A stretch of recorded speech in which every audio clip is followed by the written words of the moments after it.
Hi guys, ఈరోజు మా నాని రవ్వ లడ్డు చేస్తుంది. అది ఎట్లానో నానిని అడుగుదాం. నాని, రవ్వ లడ్డు ఎట్లా చేయాలి? ఫస్ట్ గిన్నె పెట్టాలి, నెయ్యి వేయాలి.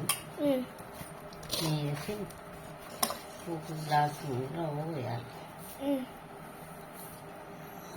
నెయ్యిలా పోసి ఎంచాలి. నెయ్యి 2-3 చెంచాలు వేయాలి. అది ఎగేటట్టు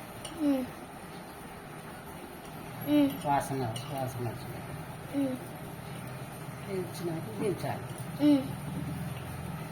దించి పాకం ఒక గ్లాసు రవ్వతో ఒక గ్లాసు చక్కెర వేసి అది మునిగేటట్లు కొద్దిగా నీళ్లు వేసి పొయ్యి మీద పెట్టాలి. ఇట్లా తీగ పాకం రాగానే దించాలి. తీగ పాకం రాగానే పాకం దించి పెట్టుకోవాలి. దించి పెట్టి దాని రవ్వల గోడంబి, ద్రాక్ష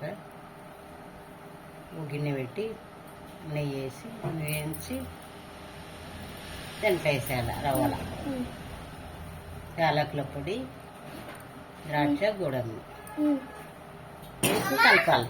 వేసాక ఏం చేయాలి? రవ్వలు వేసి కలపాలి. కలిపి పాకం చూసాక ఇట్లా ఇలా ప్రాసెస్ అయిపోయాక ఇలా మనం లడ్డు కట్టేసి పెట్టుకోవాలి. రవ్వ లడ్డు కట్టాలంటే కొద్దిగా వాటర్ అద్దుకుంటూ లడ్డు కట్టాలి.